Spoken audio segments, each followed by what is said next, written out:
Professor Subodh Mehta जी, मैं सबसे पहले आपसे शुरुआत करना चाहता हूं। मुझे बताइएगा, सबसे पहली बात, आपके मंत्री चंद्रशेखर ने कहा कि तिलक लगाने वालों की वजह से ही जो है वो भारत गुलाम हुआ। फिर उन्होंने कहा कि भाई रामचरितमानस तो जो है अपमान है सनातन का।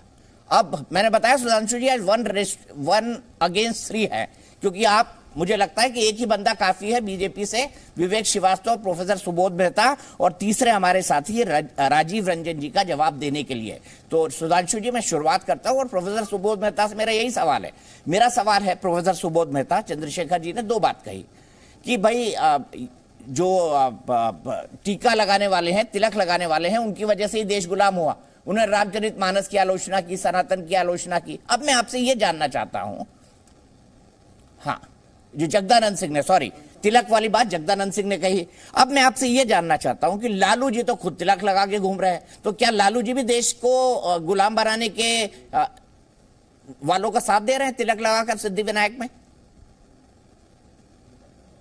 90 सेकंड का टाइमर सबके लिए, 90 सेकंड। ये है कि जी देखिए, सबसे बड़ी बात यह है कि धर्म पे बात हो रही है, डेवलपमेंट पे बात नहीं हो रही है। इसलिए लगातार मैं कह रहा हूं कि इंडिया अलायंस जो बनी है, उस इंडिया अलायंस से डर कर जो है भारतीय जनता पार्टी अलग अलग नैरेटिव हर दिन लेकर आती है, चाहे 1 नेशन 1 इलेक्शन की बात हो, भारत और इंडिया की बात हो, यूनिफॉर्म सिविल कोड की बात हो, या सनातन की बात हो। आप हमें ये बताइए दीपक जी, धर्म और कर्म दोनों 2 चीज है। जितना जो धर्म की जो बात हो रही है, वो धर्म हम लोग पूरा विश्वास करते हैं और हर धर्म बराबर है, संविधान ने भी बोला है। और देखिए, सभी धर्मों को लेकर जो है हमारे शास्त्रों ने भी यही बोला है कि सर्वधर्म संभाव की भावना होनी चाहिए। हम किसी भी धर्म में सर्वधर्म संभाव की शास्त्र में लिखा, जरा बताइए मुझे, ये सर्वधर्म संभाव हिंदू धर्म के किस शास्त्र में लिखा है, ये भी बता दीजिए। देखिए, हम आपको, मैं ये कह रहा हूं कि सर्वधर्म संभाव की जो बात है, जो ली हुई है, गीता से ली हुई है। गीता में सर्वधर्म संभाव है, प्रैक्टिस किया है। प्रोफेसर सुबोध मेहता, ये गीता आपने कहां से खरीदी? देखिए, जिसमें सर्वधर्म संभाव लिखा हुआ है। बहुजन सुखाए बहुजन हिताय की जो बात है, बहुजन सुखाए बहुजन हिताय की बात है, इसका मतलब ये नारा भी मायावती जी का है, आरजेडी का नहीं। हैप्पीनेस ऑफ ऑल, तो मायावती जी का होगा, लेकिन ये जो है बुद्धिस्ट कॉन्सेप्ट है। और इसके साथ जो है वेदा में भी ये लिखा हुआ है। सुधांशु जी मुझे करेक्ट करेंगे, पहली बात। दूसरी बात ये है कि जो कर्म है, कर्म के नाम पर अगर कोई गलत कर्म कर रहा हो, किसी भी धर्म का हो, चाहे वो सनातनी ही क्यों ना हो, तो कर्म के नाम पर अगर हम टीका लगा के गलत कर्म करें, गलत कर्म कांड करें, तो संविधान इसकी इजाजत नहीं देती है। इसी बात को लगातार, आपका टाइम हो गया, मैं बीच में बोल दिया था, इसलिए मैंने आपको 10 सेकंड एक्स्ट्रा दे दिए। दोनों सनातनी हो, लेकिन आप ये बताइए, अगर किसी की हत्या हो जाती है और आइडियोलॉजी रिजिड है, तो अगर हम गोडसे को अगर क्रिटिसाइज करते हैं, तो हम सनातनी को क्रिटिसाइज नहीं कर रहे हैं। हम जो है किसी गोडसे को क्रिटिसाइज कर रहे हैं, किसी उनके कर्म को क्रिटिसाइज कर रहे हैं, चाहे वो आसाराम बापू हो, या कोई रेपिस्ट हो, या कोई हत्यारे हो। तो आप देखिए, टीका लगाकर, सनातनी का चोला पहनकर कोई कर्म कांड कर गलत काम करेगा, देश को गलत तरीके से भटकाएगा, तो हम इनके खिलाफ हैं, इनके विरोध में हैं। हम जिस चंद्रशेखर जी का आपने नाम लिया, हमारे माननीय मंत्री का, चंद्रशेखर जी ने मनुस्मृति में जो बात कही है, आप हमें ये बताइए दीपक जी, कोई भी क्लासिकल राइटिंग है, अगर कोई क्लासिकल राइटिंग में ऐसी बातें हैं जो तारतम्य नहीं खाती हैं मॉडर्न समाज से, क्रिटिकल थिंकिंग से, तो ऐसे समाज को, उसको क्या कैरी फॉरवर्ड करना चाहिए, चाहे वो वर्ण व्यवस्था हो, चाहे कास्ट की हायरार्की हो, चाहे जो ब्लाइंड और जो है हैंडीकैप के लिए ऊपर जो बोला गया हो, चाहे जेंडर के आधार पर जो बोला गया हो मनुस्मृति में। तो इन सब बातों पे मुझे लगता है कि तार्किक बहस होनी चाहिए, और जो क्लासिकल राइटिंग है, उस क्लासिकल राइटिंग में से ऐसे चीजों को डिलीट कर देनी चाहिए जो आज के समाज में तार्किक नहीं है और समाज में आज भी भेदभाव फैलाती है। मैं ये कहना चाहता हूं, कर्म के आधार पे आप चेक कीजिए, सनातन और धर्म के आधार पे आप डिबेट मत कराइए, कर्म के आधार पे आप डिबेट कराइए। दीपक जी, ये आग्रह है आपसे। ठीक है, प्रोफेसर सुबोध मेहता ने अपनी बात रखी। सुधांशु जी, मैं आपके पास आऊंगा।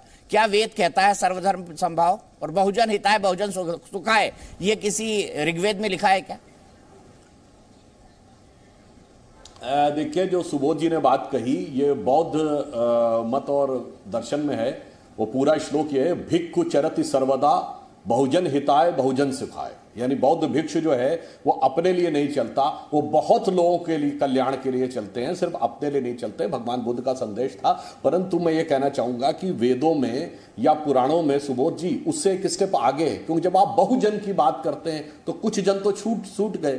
तो हमारे धर्मशास्त्रों में कहा गया सर्वे भवन्तु सुखना, सर्वे सन्तु निरामया, सर्वे भद्राणि पश्यन्तु मां कश्चित् दुर्भाग भवेत्। यानी सभी के सुख की कामना, उसमें किसी को छोड़ा नहीं है, बहुजन हो या अल्पजन हो, सभी के लिए। तो एक विराट उदारता का भाव हमारे धर्म मत और संप्रदाय में है। और जहां तक आपने वेरिएशन की बात कही तो मैं विनम्रता से पूछना चाहता हूं, हिंदू समाज में 6000 जातियां बताई जाती हैं। आप एक धर्म ग्रंथ बता दीजिए जिसमें 6000 जातियों का उल्लेख हो और उसका वो अनुक्रम लिखा हुआ हो जिस प्रकार का अनुक्रम लिखा। और मजे की बात यह है कि जब अंग्रेजों ने पहला कास्ट सेंसस किया था, हर्बर्ट रिस्ले का कास्ट सेंसस 1901, 2378 जातियां थी, उसके बाद से बढ़ती चली जा रही है। 1931 में 4414 हुई, उसके बाद 5000 कुछ हुई मंडल के बाद, अब 6000 कुछ है।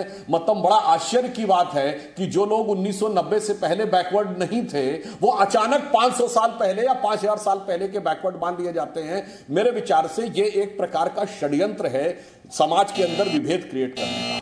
हमारे धर्म में तो जो दीपक जी ने पूछा, जानते हैं हमारे यहाँ क्या कहा गया है?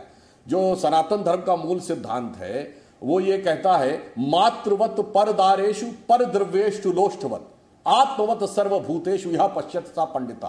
पंडित वो है जो दूसरी स्त्री को मां के समान समझे, मातृवत परदारेषु परद्रव्येषु लोष्ठवत, दूसरे के धन को मिट्टी के ढेले की तरह समझे, आत्मवत सर्वभूतेषु, और संपूर्ण जगत को अपने के समान पूछे, वही पंडित है। इसीलिए हिंदू धर्म में शिक्षा दी जाती है कि अगर पैर के नीचे चींटी भी आ रही हो तो पैर हटा लेना चाहिए। यह बचपन से हमारे यहां शिक्षा दी जाती। मगर अफसोस की बात यह है कि उसकी बजाय हम लोगों को यह कहा जाता है कि उदारता के प्रतीक वो हैं जो सीधे कहते हैं गर्दन काट देनी चाहिए, और आज भी एलानिया कहते गर्दन काट देनी चाहिए। वो उनके बारे में कहा जाता नहीं, उनके बारे में बात मत करिए, इनके बारे में बात करिए। और मैं एक बात और कह दूं दीपक जी, एक पंक्ति और बोल दूं, सुबोध जी ने कहा कर्म की बात होनी चाहिए धर्म की। बिल्कुल, जब तक ये सेकुलर सरकारों का दौर था, मैं दर्शकों से कहूंगा चेक करिए भारत की रेट ऑफ ग्रोथ क्या थी, 2%, 1.5%, 1.8%, 2%। हमारा मजाक उड़ाया जाता था 70 और 80 के दशक में, this is Hindu rate of growth,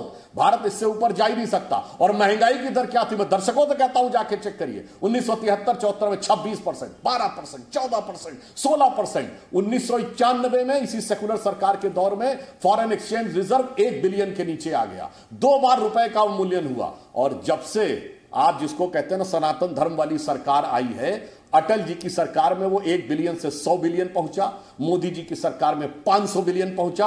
आज हम 7.8% की ग्रोथ रेट वाली अर्थव्यवस्था है, जो दुनिया में बड़ी अर्थव्यवस्थाओं में सबसे ऊपर है। दुनिया में सबसे बड़ा गरीबों का फाइनेंशियल इंक्लूजन हमने किया है, 50 करोड़ लोगों का जनधन अकाउंट 50 करोड़ बने। और मैं सारा डिटेल में नहीं जाना चाहता कितना हमने 80 करोड़ लोगों को भोजन कराया है। वो जी, ये दलित चैंबर ऑफ कॉमर्स आपने हमारी सरकार आने से पहले नहीं सुना होगा। दीपक जी हमारी सरकार ने स्टार्टअप में कहा कि हर बैंक की हर नहीं, मेरे ख्याल से you need to stop this going on Deepak ji. ठीक है, तो ईमानदारी से हमने विवेक जी के बाद सुखना के आप टाइमर काम नहीं कर रहा है आपका दीपक चौरसिया। टाइमर मैंने हटा दिया क्योंकि सुबोध जी भी ज्यादा बोले, सुधांशु जी भी ज्यादा बोले। टाइमर क्यों हटाया? सुखना का ही एक रूप है। आपके लिए हटाया सर, आप चुपका होते हैं, आप तो टाइमर की मतलब सब कुछ कर देंगे, छोड़ दीजिए। अब बताइए विवेक भाई, धर्म तो आपके लिए अफीम की तरह है। नहीं तो क्यों चाटते हैं इसको? जी सुनते एक एक करके शुरुआत करते हैं। उन्होंने सबसे पहले बात कही सनातन पे बैठने ही नहीं दे। सुधांशु जी कह रहे हैं कि आपको तो मना कर देना चाहिए। अरे भाई, कम्युनिस्ट लोग आ गए क्या सनातन? हर इंटेलेक्चुअल टॉपिक पे नहीं, मगर पढ़ा लिखा होता है, कम्युनिस्ट पढ़ा लिखा होता है। नहीं सुन लिए प्रभु, कम्युनिस्ट पढ़ा लिखा होता है।